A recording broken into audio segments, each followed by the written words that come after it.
Hey, what's up, everybody? It's Charles. I want to welcome you guys to another episode of the Dreamerspro Show, where we cover everything from sports, hot topics, classic debates, entertainment, and where we give you guys a fresh perspective on things and how we see them. And today we have another episode for you guys that I'm sure you're going to enjoy. You definitely don't want to miss this one, but make sure you go ahead and like the video and subscribe to the channel if you haven't already. So I thought yesterday was one of the strangest days I've had covering sports media.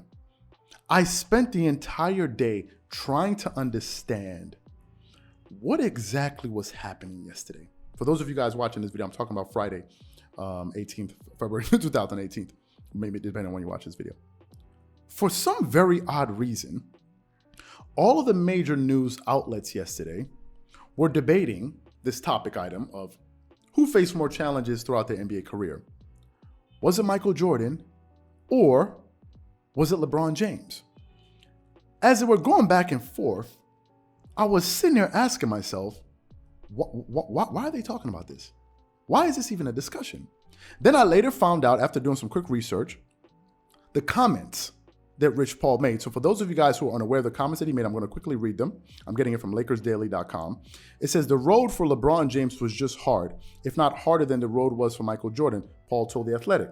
For a number of reasons. And I think the biggest reason is everyone wants you to do something the way somebody else did it previously. LeBron was a kid. The media wanted LeBron to be like Mike. They wanted Michael to speak to them in any capacity, which he probably didn't. They wanted Michael to be his friend, which he probably wasn't. They also wanted LeBron to act like, be like, and he wasn't. There were more people that smiled and hoped LeBron failed than there were more rooting for him to succeed in the very beginning. Those were Rich Paul's comments, right?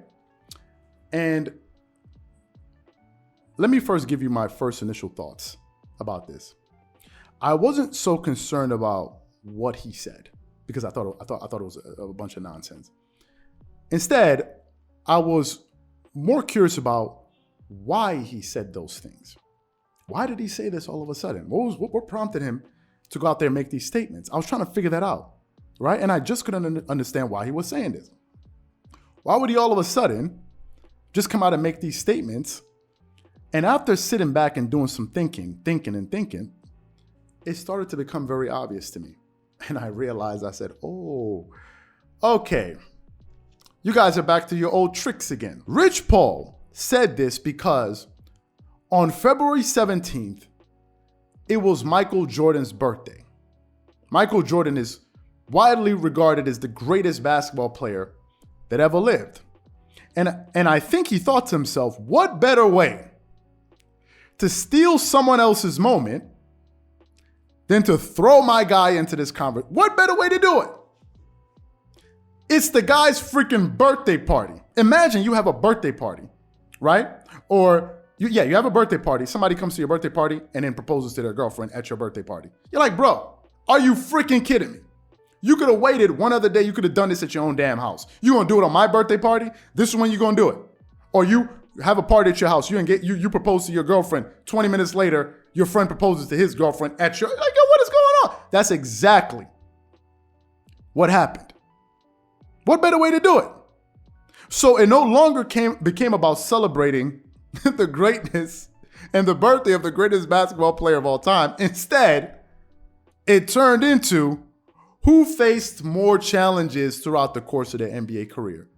And I was like, yo, what kind of weird stuff is this? Is so weird to me. I'm the only one saying this in sports media. We're the only voice out there saying this. How is nobody else picking up on this? So let me get back to his comments. Let me ask you, over the course of their careers, who had more help?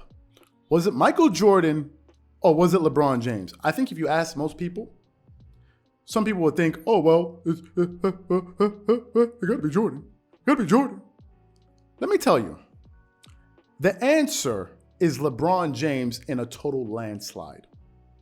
LeBron James has had way more help than Michael Jordan throughout the course of his career. And I'm not going to waste any time with the emotions. We're just going to get into the hardcore facts here. You can argue against the facts. Nobody cares about your emotions in this moment.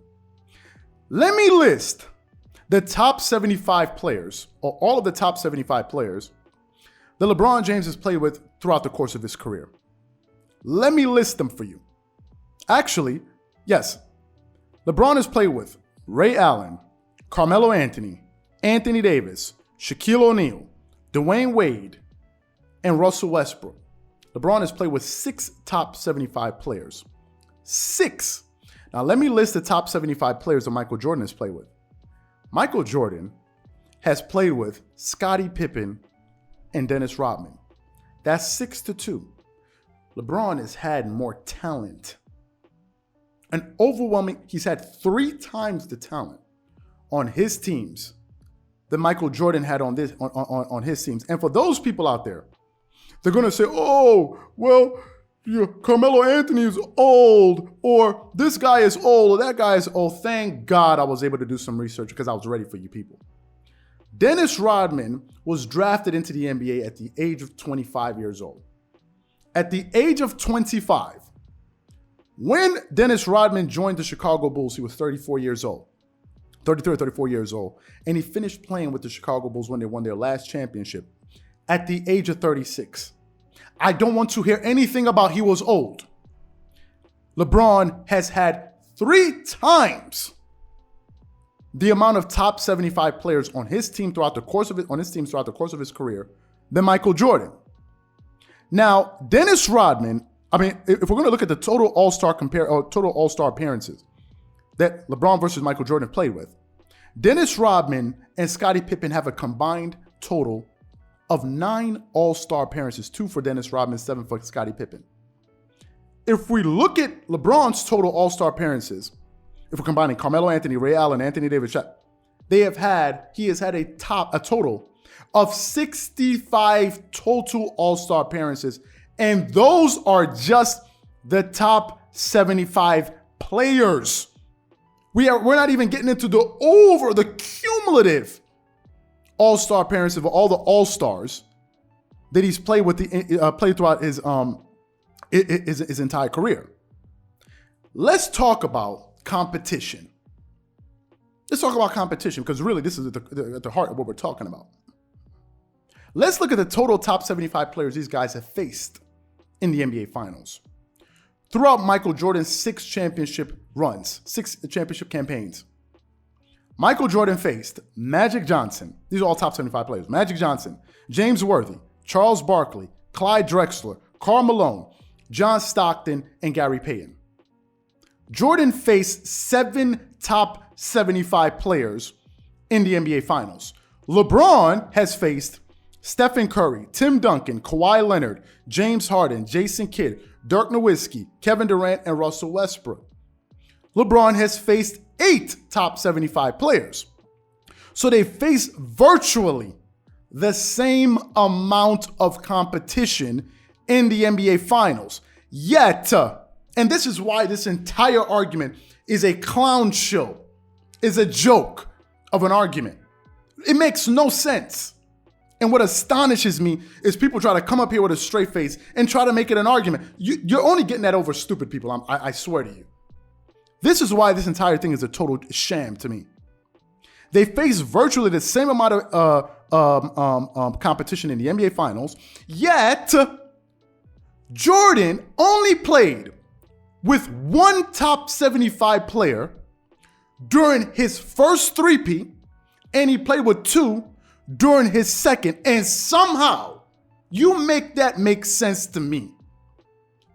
Somehow LeBron has faced more challenges than Michael. How? Please, ABC it for me. 1, 2, 3 it for me. Make it make sense to me.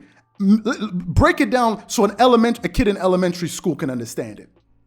It is a total sham. It's total hot garbage. There's no argument whatsoever. And some people are going to say, well, we're talking about off the court and some of the things that he faced off the court. Let's get into that. All right, so let's get into it. Michael Jordan was forced to retire in the middle of his prime. And throughout his playing career, he lost his parent, one of his parents, his father. For any of those people in the audience, I'm sure some of you people have lost one of your parents. Some of you at one point. I'm sure you guys can say just how devastating of an event that is in your life. Jordan had to face that, hence he was breaking down throughout the documentary. So that's what Jordan faced. LeBron, on the other hand, the only major turbulent moment I can think of was the decision, and that was self-inflicted. Nobody told him to go up there and do the decision. He did it all on his own. He created that entire mess for himself. And at the end of all of this, we put up a poll, and I was just reading the comments yesterday in the poll. I was just sitting back in total amazement of people talking about, oh, well, LeBron, blah, blah, blah, blah, blah, blah, blah, blah, blah. I was like, what is going on?